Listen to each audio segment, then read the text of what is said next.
Hey guys, welcome to the first lesson in digital systems, and today we are going to learn how to count. This is also known as numerical systems, so let's get into it. The very first thing we need is to agree on some symbols so that we can count. So let's agree on, let's say we have a circle, a triangle, and a square. Okay, now that we have three different things, we can assign values to them. So let's say that the circle means nothing, the triangle means 1, and I'll represent 1 with a little um, line.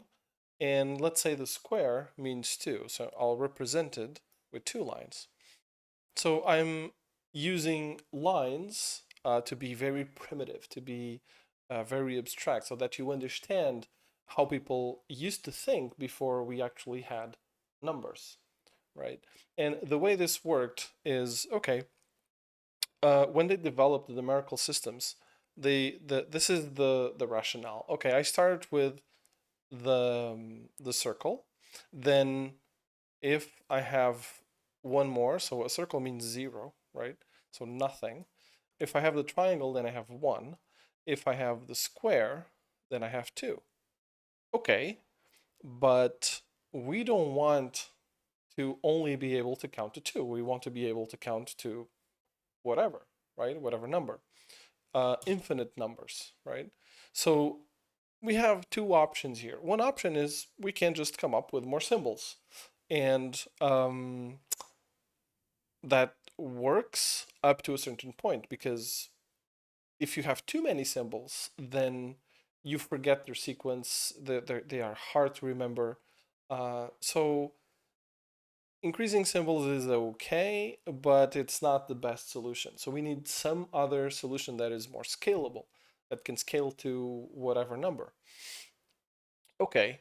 Um, so the real way to count goes like this. We have one column here, right? When we exhaust all the symbols in this column, then we add another column and we say, okay, let's pretend or let's assume this column has a circle to its left. Okay, so now we have two columns. This means that now we can count like this. Okay, I exhausted all the symbols on the first column, but I haven't exhausted all the symbols on the second column. So the second column can still have triangle. And then, of course, we can repeat the pattern. Triangle again, triangle, triangle again, square. And then we go to the square. Square, triangle, and then square, square. Okay, if we now relate this back to the decimal system, this would be 0, this would be 1, this would be 2, this would be 3, this would be 4, 5, 6, 7, and 8. And what would this system be? The system that has 3 symbols. This would actually be a system of base 3, because we have 3 symbols, right? So it would be the exact same thing as using these symbols right here, the 0, the 1, and the 2. So when we talk about numbers, when we when we say like 3, for example, we are effectively well, obviously it depends on context, but usually we are referring, and usually in normal language, we use 3 to mean the number 3, but also the symbol 3, right? And it's important to understand that they are not the same thing. The 3, the number 3, is represented by this symbol right here. That's just happenstance. That's how that's how we created it.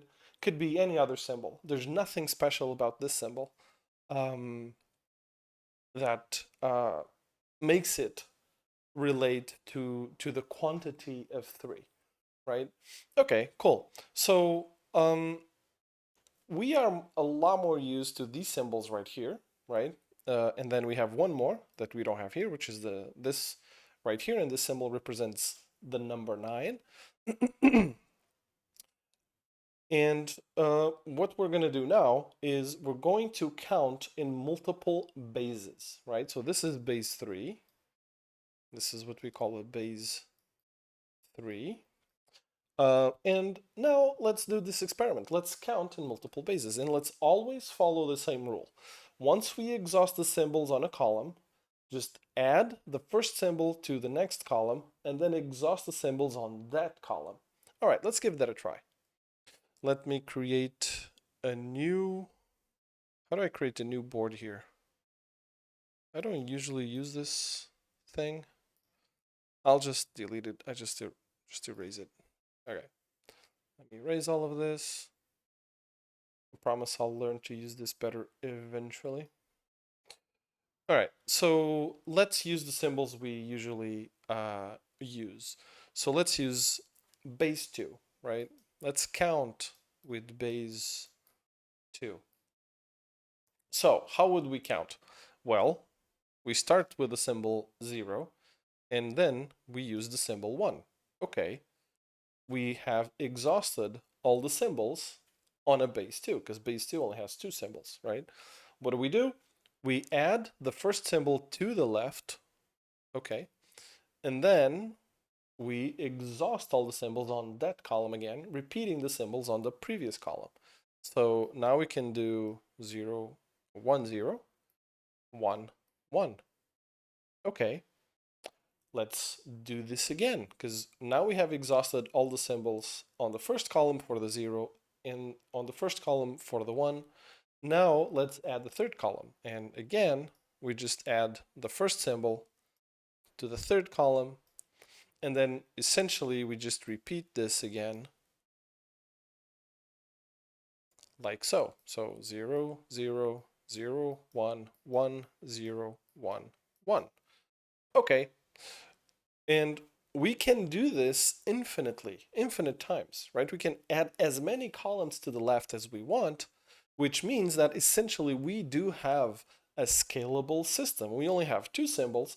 However, we can count to whatever number we want. Okay, so if we interpret these symbols as positive integers, then this would be 0.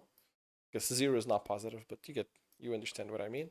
This would be 1, this would be 2, this would be 3, this would be 4, 5, 6, and 7. If we want more, same thing, right? You know the drill. Just add zeros to the left, and then we keep going. This would be the 8. This would be the 9. This would be the 10. So on and so forth. Okay, now let's count on base 3. So let's just put it here for the sake of completion. And we would go, okay, 0, 1, 2. We exhausted all the symbols on this column. Let's add 0 to the left. Then we add 1, 0, 1, 1, 1, 2. Now, then we go to 2, 0, 2, 1, 2, 2. Okay, we exhausted all the symbols on the second column too. If we want to count further, let's add another column. So we just keep going like this. We add zeros all the way, and then 1, 0, 0, so on and so forth. So what would this be? This would be 0, 1, if we interpret these as positive integers. So 0, 1, 2, 3, 4, 5, 6, 7, 8, 9. Then of course the 10 would be 0, 1, 1. 1, 0, 1, sorry. This would be the 10. Okay, cool. Now let's go to base 4. Wait, do we want base 4? No. Let's go base 2, base 8. base 8 is useful, then base 10, then base 16, which is also useful in digital systems. So in base 8, you can only go up to, so you only have 8 symbols, which means that if you are using the decimal symbols, actually the 10 doesn't count because this is already 2 symbols, then you would go up to 7. So we'd go 0, 0, 1, 2, 3, 4, 5, 6, 7. Okay, we exhausted them. Always do the same thing. Start with the first symbol here. And then 1, 0, 1, 1, 1, 2, so on and so forth. Okay, so this would be base 8. What about base 10? Well, base 10 is obviously what you are used to, right? So you go 0, 1, 2, 3, 4, 5, 6, 7, 8, 9. We exhausted all the symbols on the first column. What do? We add zeros to the left. Everyone knows that zeros to the left don't add anything, don't change the number. They make no difference. But then you go, okay, now 1, 0, 1, 1, so on and so forth. Okay, what about base 16? Well, in a base 16, you need 16 symbols. But in decimal, we only have 10 from 0 to 9. So what do? We add letters A, B, C, D, E, and F, right? F would be the 6th letter. So what we do is, yeah, I can hide my camera. So we do 0, 1, 2, 3, 4, 4, 5, 6, 7, 8, 9.